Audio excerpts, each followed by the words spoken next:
Today we are going to discuss about evidence-based management of acute appendicitis. Therefore, this is a very common topic that we have to discuss, especially that at day-to-day life. We see a lot of patients coming with right lower abdominal pain, and we see a lot of cases and surgeries doing in our hospital setup. But because this is a very common topic and very common problem, that we should know what are the evidence that we have, and is our management we are doing correctly, or that it is up to date. Therefore, that my speech, first of all, I'm going to discuss about the basic stuff related to acute appendicitis. Then what are the evidence that we have for our management.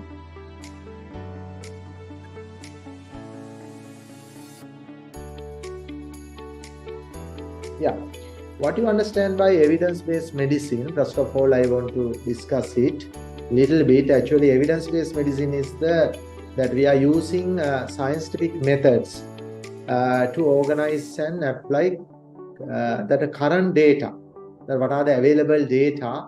Therefore, that we use that data to improve our healthcare decisions. You know that there are so many methods of assessing evidence. Therefore, that we are currently using the Oxford Center of Evidence-Based Medicine, that was 2009. But the problem is that just only evidence are not enough. Therefore, that we need whether that those evidence are applicable or not to our normal management.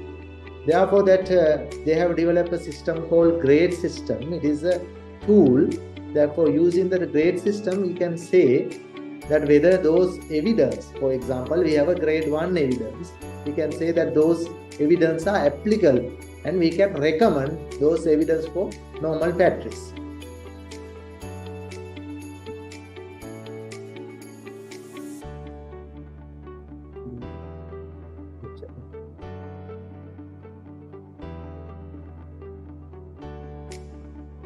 Okay, right.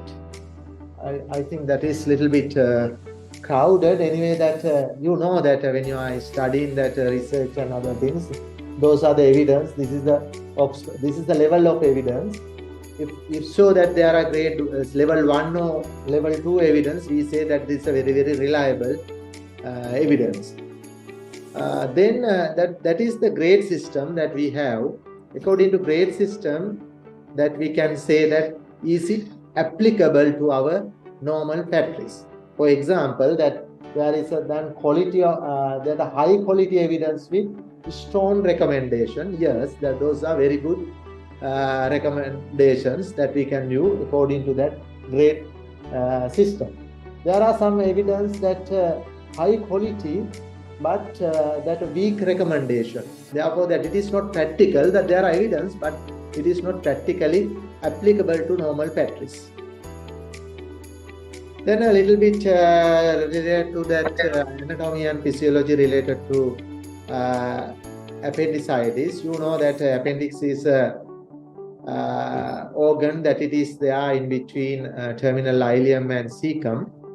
And the majority of the cases that we see, that's been about 75% of appendix is rectocecum. Therefore, that when we operate, we see that majority it is behind the cecum. Then a little bit about other analytical stuff, that length, it is 7 to 10, and that we have seen that a lot of very big appendix, sometimes they are 26 centimeter. Then in embryologically, that there are 8 weeks of pregnancy that we can visualize appendix. Other important thing is if there is a malrotation, that if the gallbladder, that appendix might be seen very close to the gallbladder, sometime in the left upper quadrant. Then very rarely that we can we couldn't identify appendix. Therefore, that I think we once or twice we have seen that absent appendix, that appendix has not removed, that Therefore, that as operating surgeons, the SHOs, you know that very rarely we see that absent appendix. Then there is a discussion about that, you know, that in medical school also we were taught that it is a rudimentary organ, but it is not the case. Therefore, that they have identified that it has a role in immunomodulation. Therefore, that it is a reservoir for bacteria. Therefore, that after eradication of bacteria, for example, after Clostridium difficile infection, therefore, to recolonize the colon, that appendix plays a role. Therefore, there is another thing that it is considered as the primary site for ulcerative colitis. Therefore, after removal of appendix, there is some extent of protection. But they have found that you know that a total colectomy that we do for ulcerative colitis, that a severe form, that does not need, if a patient with ulcerative colitis, if he has undergone for appendicectomy. But the problem is that means that patient does not develop severe form of colitis, but is a mild form of colitis. Ultimately, end result is that colorectal malignancy. You know that if the long standard ulcerative colitis can lead to colorectal cancer. Then pathological point of view, you know that the cause of the appendicitis is the obstruction.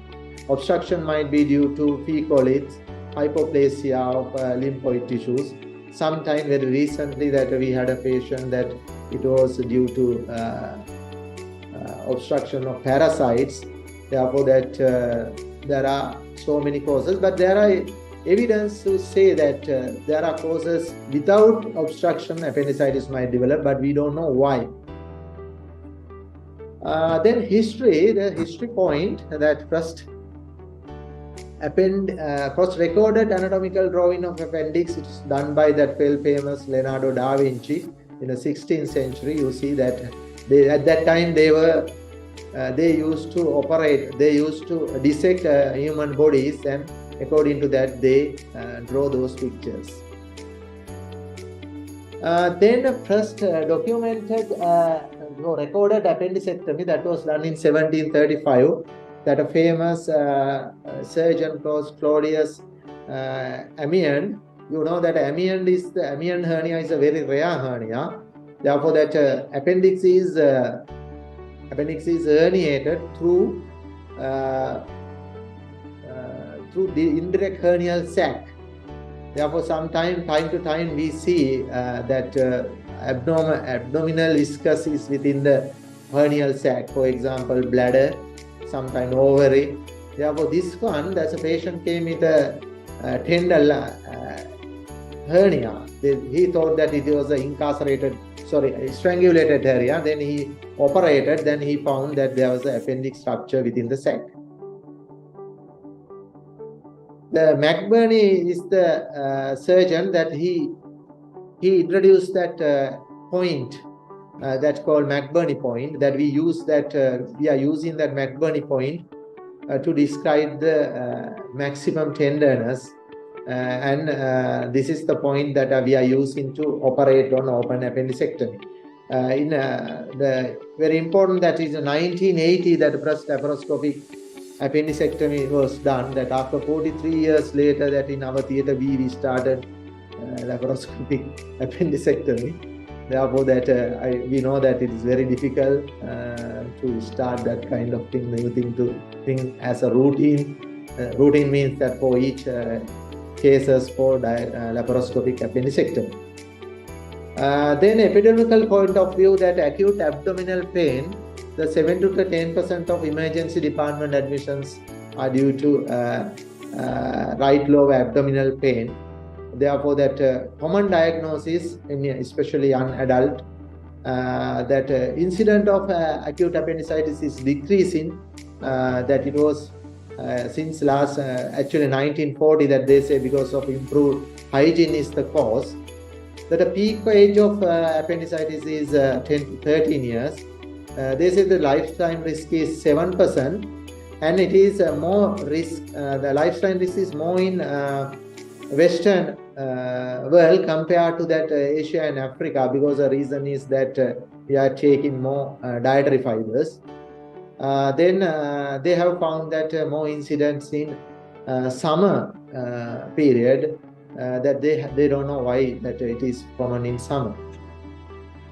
Then male to female ratio, you know that it is slightly high in male, but rate of perforation is compared to young people, that it is higher in adults. That means that this age group, more than 50 years, the risk of perforation is high. This is very important, that mortality, that you know that mortality, there's an unperforated appendicitis, this is 0.1, that means 1 in 1,000. That is a big number, because we are operating a lot of patients with appendicitis. You know that in Heathrow Airport, that 1,300 that aircrafts, those usually land in and taking off. Therefore, that one crash per day, assume that is a big number, because that we are operating that large amount of we are handling large amount of patients with appendicitis. That if it is perforated, the risk is more, that the mortality is 5%. Then a diagnosis wise, that they usually come in with the central abdominal pain radiated to right lower abdomen. It is due to that initially that it is appendix is considered as a midgut organ. Therefore, that pain is radiated to T10 area. When it is localized to that lower abdomen, that's for that it is when it is touching the parietal peritoneum, that patient develop pain on that area. Then that symptoms very vary. That it is sometimes it is in the rectocecal area. If it is rectocecal area, right loin tenderness. Then if it is a pelvic appendix, patient might present with urinary symptoms. You know that if the appendix is touching ureter, therefore that patient might present with pyuria. Therefore, we think it is a urological case, but actually that appendix is the cause for that urinary symptom. You know that those symptoms, low-grade pyrexia, anorexia, nausea, vomiting. But remember that 50% of cases, that classical features of appendicitis are not seen. Then this is a very nice, interesting article published in 2012. In the UK, they use this, you know that the UK, that in around the hospital, there were a lot of speed bumps. Therefore, that they use that speed bumps to diagnose appendicitis. Therefore, they ask that when a patient comes to the A&E, they ask that whether you have pain when you passing over the speed bump. That's a very reliable, according to this study. Therefore, that when a patient is passing on the speed bump, they complain right lower abdominal pain. Then examination, you know that the patients present with that they are little bit, they like to be still, and maximum tenderness McBurney point. That patient has rebound tenderness also. And appendix sometimes present with 20% of cases, they present like perforated appendix. Then we have to exclude other things also, that for example in mesenteric adenitis, therefore that we have to look for lymph nodes, respiratory infection, inspection, ENT. Then a general examination is also, genital examination is a very, very important thing. You know, as a doctor, especially young children, when they are coming with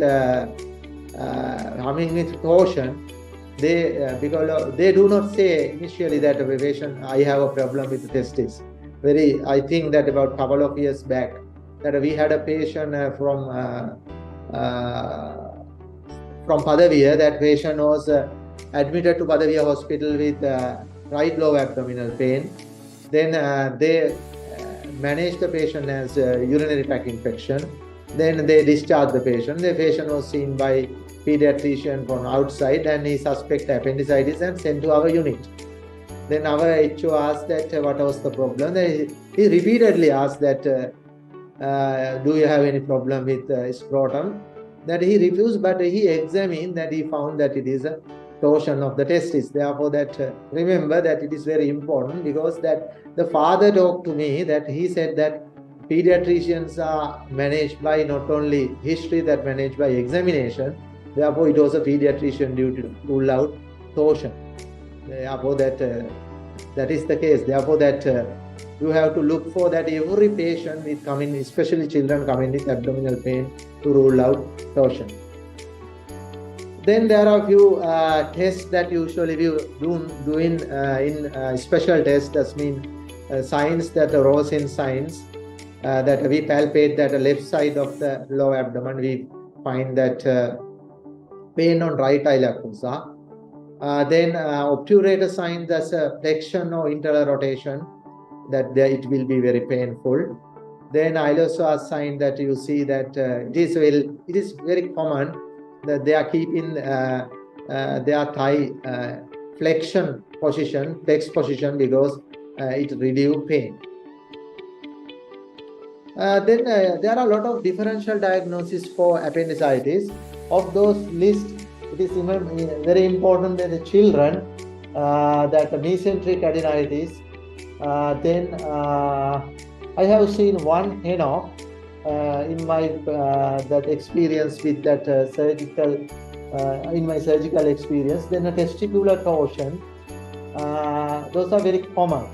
Then adults, ureteric colic. This is a big problem for us to differentiate ureteric colic from the appendicitis. You know that we are managing a lot of urological problems in acute setup. Therefore, that it is very difficult sometimes to differentiate, especially that appendix is rectocecal. Other thing, testicular torsion also young adults. Then sometimes very rarely that perforation of, especially gastric perforation.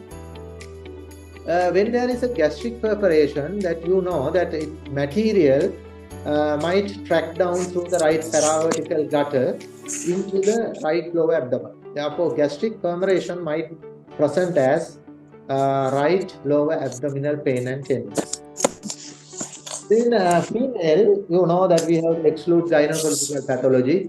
We see it is not rare that twisted ovarian cyst, that usually once a month we detect one patient, young patient especially, coming with right lower abdominal pain. Then when we do that examination, we find that the pain is little bit lower compared to, tenderness is little bit lower compared to acute appendicitis. Therefore, we ask gynecological opinion. They identify the pathology. Then pyelonephritis, we have a big problem that they might present as actually appendicitis.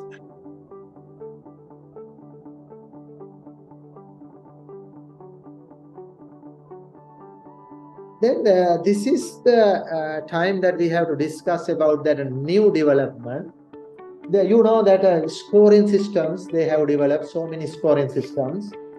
Of them, Alvarado score, you know, you are very familiar with Alvarado score. That scoring systems we can practice because we have apps now. Therefore, that if you have a mobile device, we can use that, for example, MedCalc app. Therefore, it will give you a basic investigations and history that we can diagnose. The most popular score system was Alvarado score. Then they have developed a new scoring system called AI score. That is appendicitis inflammatory response. The third one is adult appendicitis score, AAS. This is Alvarado score. You are familiar with Alvarado score. There are some symptoms, signs, and laboratory results we have to look for. Then this is, I think that you are not familiar with that much, that AI score. This is the those are the components of AI score. Then adult appendicitis score. This is the another one. This is only for adults. Then this is a comparison of each scorings. You know that in Alvarado, that low risk is 0 to 4, then high risk is 10 to 10, in between intermediate risk. Then if it is appendicitis, that's a HAAWK score, it is 0 to 4, and it is high risk is 9 to 12. Then adult appendicitis score, it is 0 to 10, and when it is more than 16. This is very important, especially that appendicitis HAAWK score, that you can do it even in A&E, even in your management, that using your mobile device, that if you download that app, MedCalc app, therefore that you can look for whether your patient is in a low stage or intermediate stage or in high risk stage.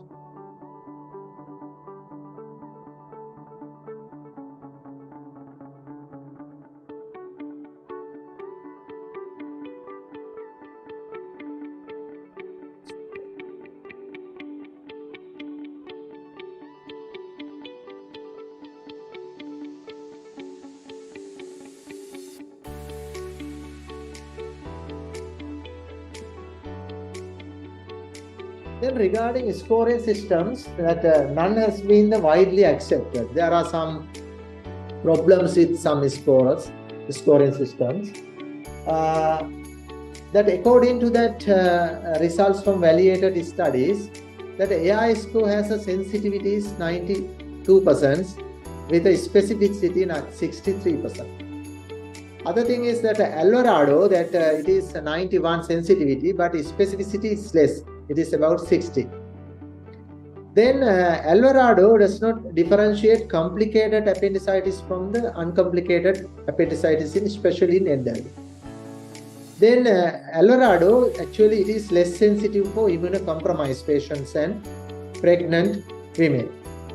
Then there is evidence that they have found that, grade 2 evidence, level 2 evidence, especially in the pediatric patients with suspected acute appendicitis, that it is they against about that diagnosing appendicitis only using scoring systems. Then what are the evidence to say that what are the evidence and recommendation of the diagnosis? There are level 1 evidence that a tailored individualized diagnosis approach should be used to diagnose appendicitis. That means you need a tailored according to that age, sex, and sign and symptoms. Therefore, that we have very good evidence to say it should be individualized. Then there are grade 1 evidence that scoring system decrease that further investigations. For example, imaging and negative surgeries. Therefore, there are level 1 evidence. Therefore, it is recommended according to grade system.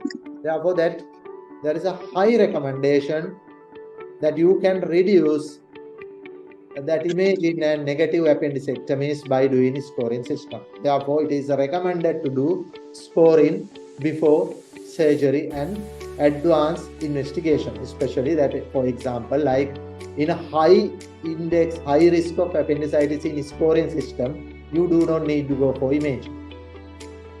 Then pregnant women, you do not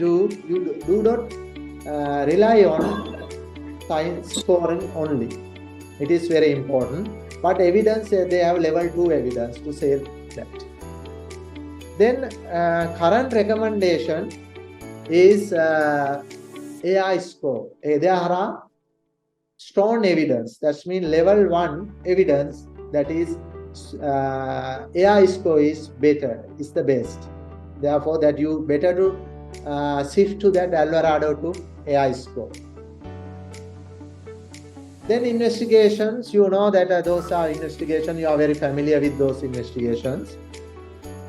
This is very important if you have a very young patient with typical symptoms and you do not need further imaging or investigation, only for investigation to diagnose for anesthesia purpose. We do a lot of appendectomies without other imaging, no. We do not rely on some blood investigations also. There are very good physical signs and patient has symptoms, we can go ahead appendicectomy. Then serum biomarkers, CRP, we all know that there is another new one. It is called ischemia modified albumin. This is a product from ischemia on the heart.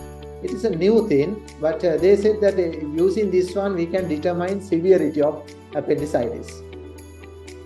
Then biochemical markers represent a promising, reliable diagnostic tool, but there is a problem sometimes with differentiated, complicated acute appendicitis, especially in adults. Therefore, that there are no evidence to suggest that. Then imaging point of view, the ultrasound we are commonly using, sensitivity that not that much, 76, specificity 95%. It is shown that it has very good view in children because of very thin abdominal wall. And positive ultrasound reveal that non-compressible organ with wall thickening and periappendicular fluid, but it's highly operator dependent.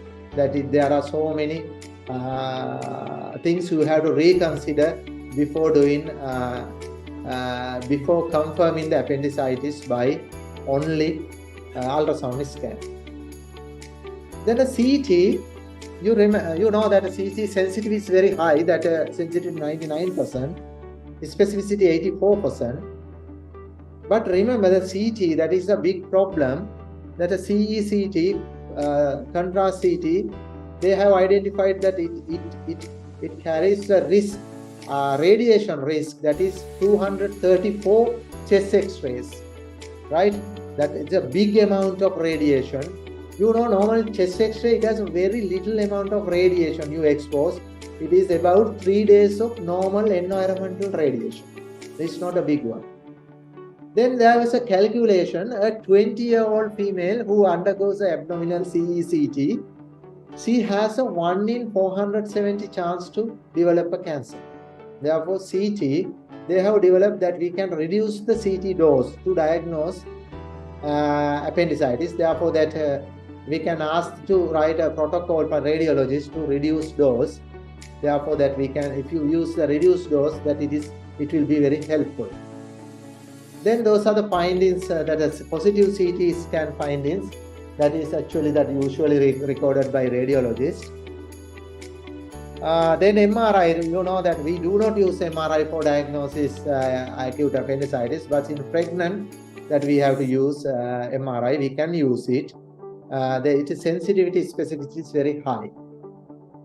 Then what are the evidence?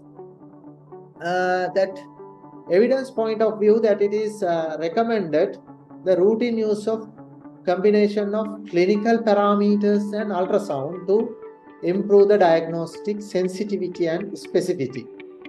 And we can reduce exposure to radiation. Therefore, that if you use that your available clinical signs and some ultrasound scan sometime, you can reduce the exposure to CT scan. There are strong evidence, that means level 1 evidence there. Therefore, recommendation according to grade system, it is a very good recommendation there. Then the problem with intermediate risk. You know that a low risk, we don't have a big problem. We can send the patient home. That a high risk patient, yes, that's without any further investigations that we can operate the patient. But the intermediate risk, I'm talking that a risk according to that AI score or Eldorado score, that they benefit from some imaging. That means patient with intermediate risk. Therefore, that we can use timely and systematic diagnostic imaging with intermediate risk. But remember that the grade 2 level of evidence there, but recommendation is actually weak according to grade system. I think it is due to that practical application. Then role of CT, actually with this, we are doing this practice in our hospital. It is suggested that cross-sectional imaging, that means CT scan, For high-risk patients younger than 40 years old, not recommended. We do not do CT for less than 40 years old patient in high-risk group. Right? Then it has level 2 evidence, but that recommendation is weak because that in Western world they are using CT scan very, very commonly. Then ultrasound scan is the most appropriate first-line diagnostic tool to diagnose, especially in children, because the patient, they have very thin abdominal wall, therefore that sensitivity is more. There are enough evidence to suggest the ultrasound for children.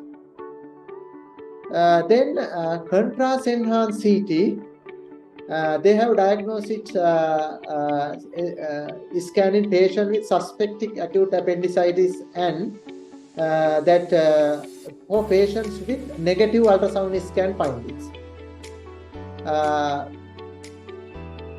It is a very, very good investigation if you have a negative ultrasound scan findings, but that patient has symptoms. There is strong evidence that that patient that you clinically think that is appendicitis, therefore that you can go ahead with CT scan. But there are some limitations.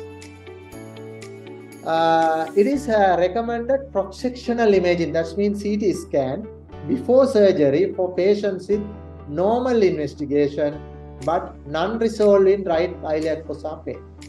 That is one recommendation.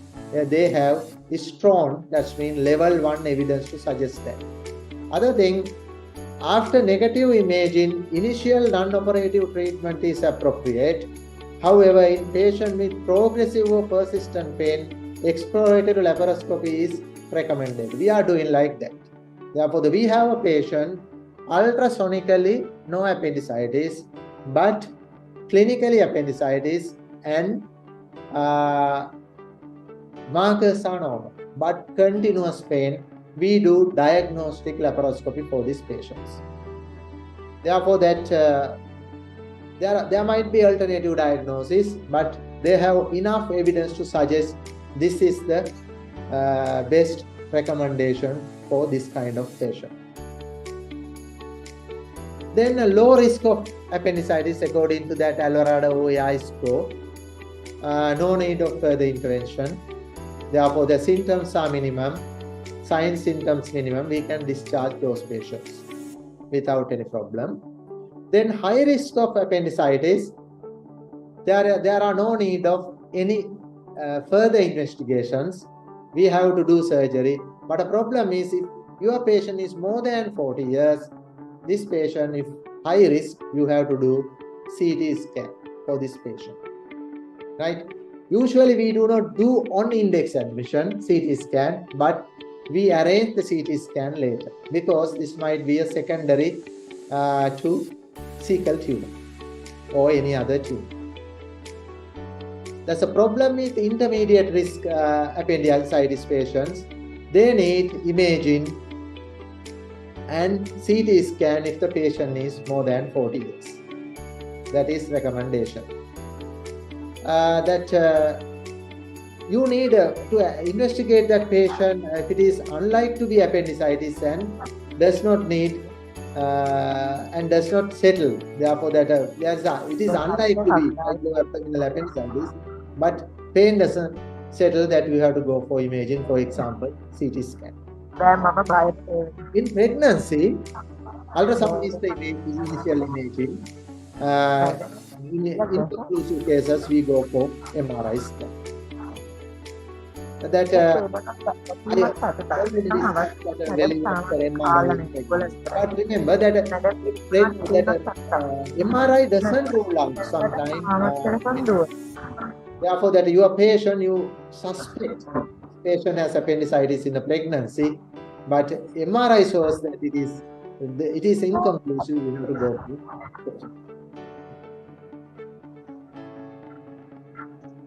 What is the treatment? That's why you admit the patient. You need pain relief, fluid resuscitation, IV antibiotics.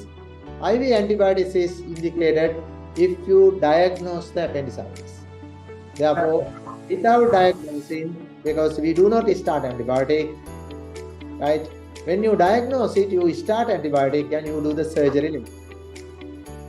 But because that sometimes abdominal pain is a very vague pain, we do not start antibiotic. We let the appendix to write. That means that we using time as a diagnostic rule.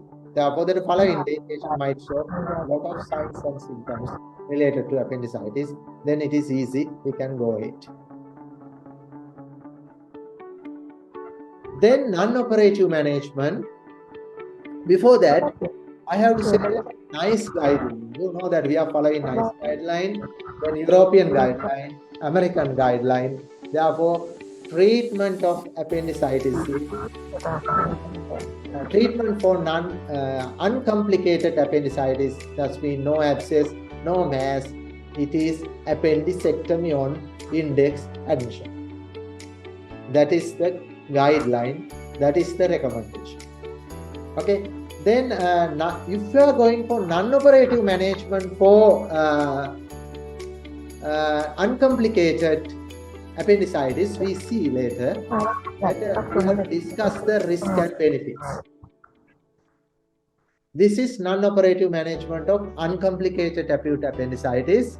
The problem is that here that we manage appendicitis with antibiotics. But see numbers. That recurrence rate in 1 year is 27.4, right? Of them, 10% are complicated acute appendicitis. But recurrence rate in 5 years, it is for approximately 40%. Therefore, if you manage a patient with acute appendicitis with antibiotic only, within 5 years, they get another, 40% of them get another attack. Therefore, if the other thing is, if you identify the fecolids with ultrasound or CT scan, there is a high chance of failure of your conservative management. Non-operative management for acute appendicitis is for uncomplicated appendicitis is not recommended. In pregnancy, the figures are somewhat different.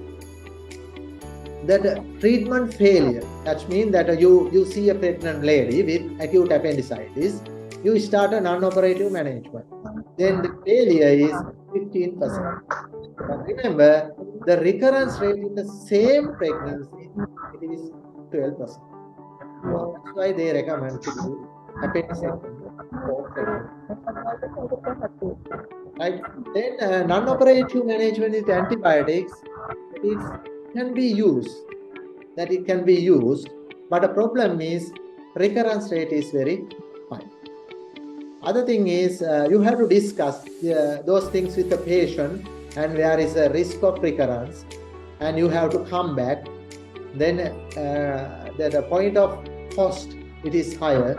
There are enough evidence. You see that here that there are level 1 evidence to suggest that non-operative management for uncomplicated appendicitis, it is not recommended. This is a nice story that you see on the poster also. This initially, this is that he's a USSR guy that in 1961 he had a mission in Antarctica. He was a surgeon. Then he had a mission in Antarctica. Then he found that he has a right lower abdominal pain. Then he managed himself with antibiotics, but he didn't improve with antibiotic. Then he did worse. He decided to go ahead with appendectomy. For that, he under local anesthesia. Therefore, after a few days of IV antibiotics, oral antibiotics, then under local anesthesia, he was helped by a driver and a meteorologist, a weatherman. Then that using a mirror, that he entered into the abdomen. While he was entering into the abdomen, he accidentally damaged the cecum. Assume that it's a very, even that when we damage a cecum, it's a very big thing to handle. But anyway, he used that. He used to repair the cecum, and anyway that he survived. In 2009, I think he died of different because of he died of lung cancer or something. After that, Russian people, USSR people, they introduce guidelines when they are sending their people to that remote area for especially health guidelines or something. This is the first case that's a cell appendicectomy. This is the one and only case that's cell appendicectomy. Then a non-operative management of uncomplicated appendicitis that we were talking about that. They recommended until further high evidence is available, non-operative management is not recommended for pregnancy. You see here, it is not, there are enough evidence, it is not good. Non-operative management for pregnancy. But see, there are the recommendations weak. It means it is practically that still we are practicing this thing. Then non-operative management, you know that we manage with IV antibiotics, and subsequent we can switch it into the oral antibiotic. Therefore, first we have to manage with IV antibiotic. Therefore, you have to admit the patient to surgical ward and start antibiotic. I think that for non-operative management, we can admit the patient to medical ward also. I think Dinesh here that you can take that action also in future. If you are going for non-operative management, you can manage the patient in medical ward. You know that in UK that pancreatitis is also managed in medical ward. Therefore, that it is if we are going for non-operative management, we can do like that. You know that we are getting majority of appendicitis patients from medical ward. Therefore, that sometimes we can manage those patients if we wish to go for non-operative management in medical ward. Yeah, actually we are getting majority from medical wards.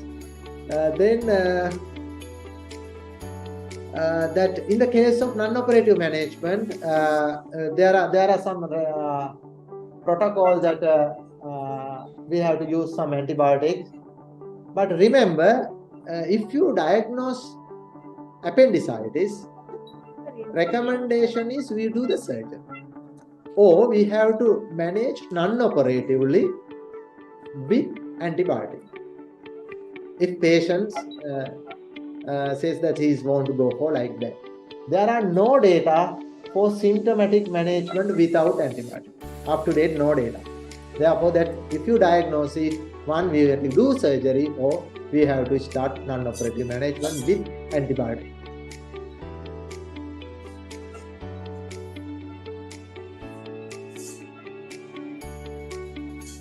Then timing of appendicectomy, this is very important. You see patients that we want to wait sometimes 24 hours until to do the appendicectomy. Therefore, they have found that there are evidence that we can delay the surgery up to 24 hours without any problem. Therefore, that even in pregnant ladies, that we can wait 24 hours without any problems. Therefore, that we can wait until our theatre list. But up to that, we have to start antibiotic. Then their recommendation is, there are evidence, level 1 evidence, that we have to do the appendicectomy within 24 hours in uncomplicated acute appendicitis. Then they are not recommended to delay the appendicectomy after 24 hours. Therefore, there are strong evidence not to delay beyond 24 hours.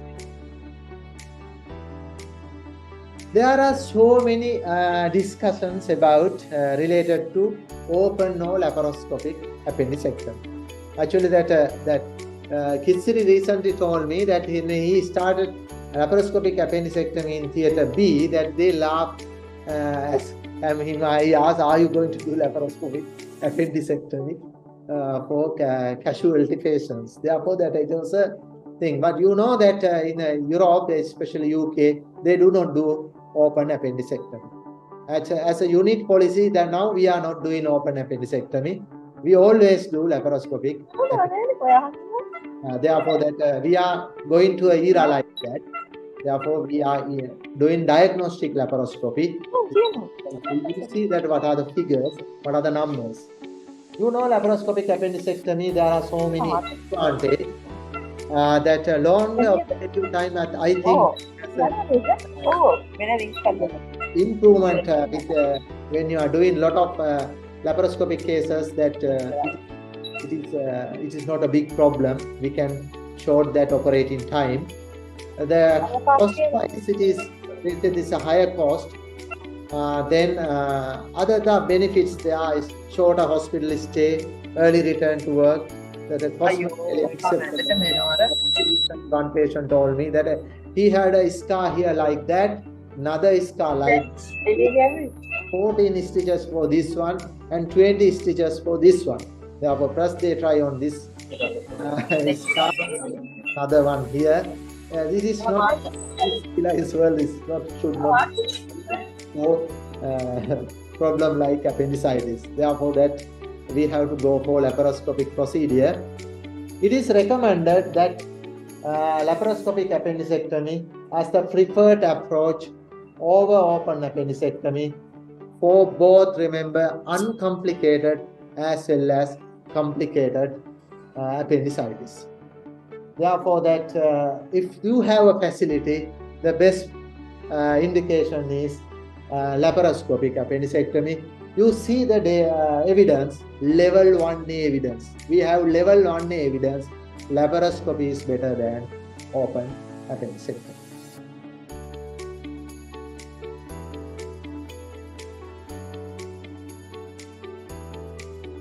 You know, there are two various kind of laparoscopy, 3 ports appendectomy, the traditional one we are doing.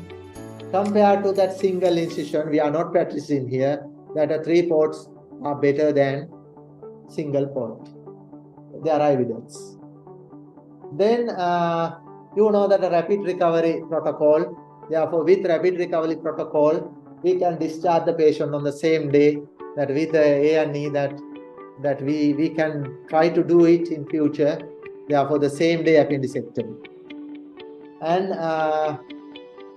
uncomplicated appendicitis, yes, that we can send the patient on same day after doing laparoscopic procedure. I don't think that after open procedure we can send.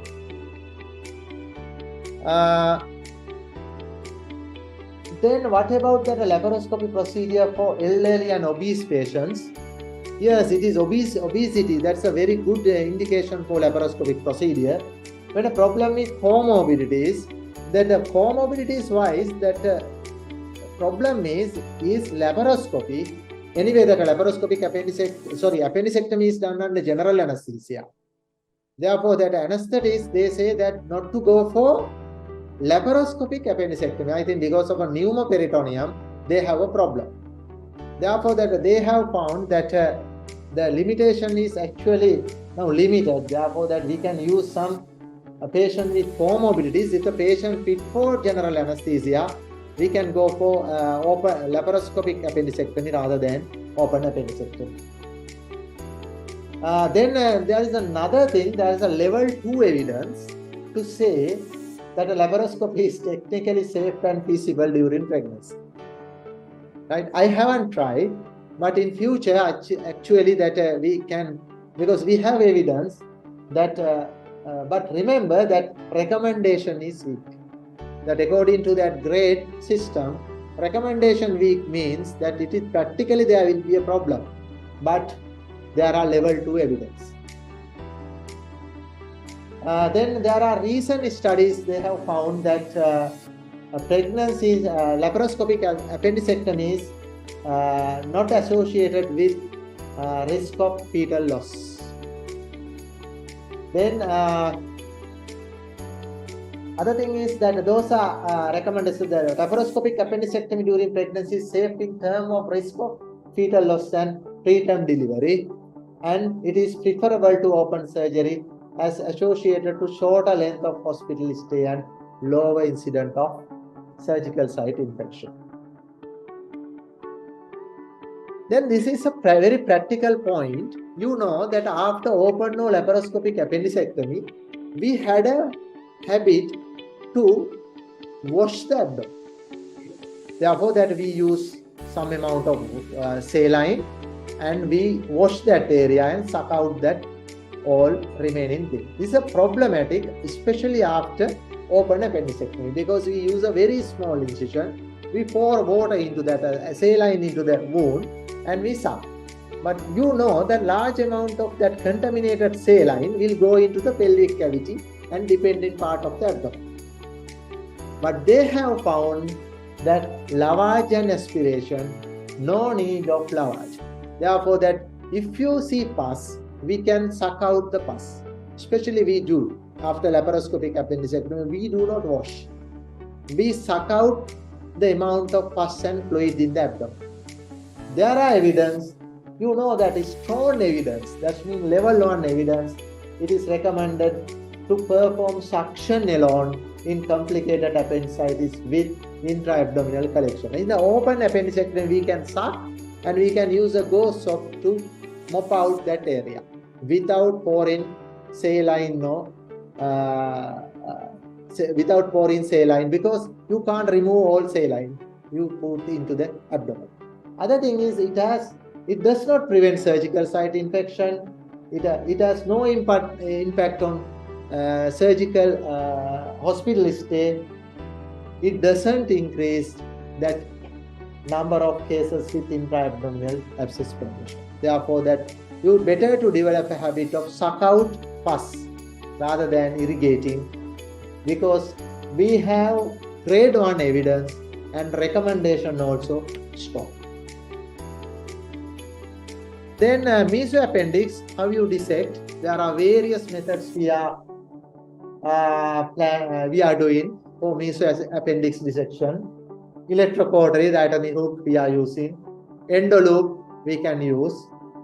Harmonic scalpel, yes, we can use. Ligature we can use. Monopolar diathermy we can use. But there is a cohort study. We can grab that appendix, and at the base we can fire endoloop, endo-GIA to appendix as well as the mesentery. But the problem is we need a 11 millimeter port that we can't put that endoloop in 10 millimeter port. This is the method that you can see here, that they are using 2 staplers for appendix and mesentery, but we can use a single stapler. This is that retrieval bag we are using in our hospital. That this is the size 8 gloves that we are using the middle finger. Therefore, that is very easy to put that appendix into this one. It is a sterile, that it is a nice retrieval bag. Then there are no evidence that that mesenteric dissection is associated with any failure. Therefore, we can use any kind of those techniques to dissect appendix and mesentery. That monopolar electrocoagulation, bipolar energy, that we can use. They are very cost effective. That if you have an energy device. Then stump closer, there are so many techniques available. Initially, that you know that when we were students, we noticed that they bury the stump, but there is no point in burying the stump. Then we can use that endostop stapler. We can use hemlock. Then endoloops we are commonly using. Stump inversion is not recommended. It's actually that in a laparoscopically it is not possible. It is very, very difficult to invert the stump. Then another thing is abdominal drain. We use it earlier, but currently actually in our unit policy also we are not using now drains, because it doesn't prevent surgical site infection. then intra-abdominal abscess. Therefore, best thing is if there is a collection, suck it out and keep it dry and close up. Right? No need of drain. You know that there are evidence, level 1 evidence, drain does not need after appendicectomy if it is contaminated. Then how you prevent surgical site infection after appendicectomy? They suggested that if you can use that wound protector, it will be very helpful. Then subcutaneous skin closure we can do. You do not need of any skin drainage after contaminated wound. Then a histology point of view, histology is mandatory because you know there are a lot of patients, especially elderly patients. You know that if a normal looking appendix, that's in 90 to 40% of pathologically abnormal appendix, they do not know that the visual abnormalities. Therefore, that it is recommended to go ahead with histology. Then this is another topic, you know that appendicular mass and appendicular abscess, that they recommend that non-operative management. It is a reasonable outcome. Percutaneous drainage later we can, if it is abscess, we can patrice. Then laparoscopic appendicectomy for that mass and abscess, it is also safe and feasible if you have facilities and expertise. Therefore, that you see that there are level 2 evidence, but recommendation weak. Therefore, the majority of people, they do that non-operative management for appendicular mass or abscess. There are numbers. Therefore, that you know that not like that the mass is different. They say that abscess and mass recurrence rate is low compared to uncomplicated. That uncomplicated appendicitis recurrence rate is around it is around 30%, but it is low. Therefore, if you manage a patient with appendicular abscess or mass without surgery, that's mean conservative management, you do not want to go for interval appendicectomy. Therefore, that problem is morbidity is 12%. Therefore, you can manage, but the story is different. If you are managing appendicular mass or abscess, the patient is more than 40 years. Therefore, you have to go for interval appendicectomy and CT scan as well as colonoscopy, because that patient might have a cecal tumor. Then another thing is perioperative antibiotic therapy. You know that we use prophylactic antibiotic. There are strong evidence we can use antibiotic before the surgery. Then after the surgery, that if it is a complicated appendicitis, we have to go for therapeutic antibiotic for a couple of days. There are strong evidence to suggest that. That was my last slide. Any questions that you have to ask?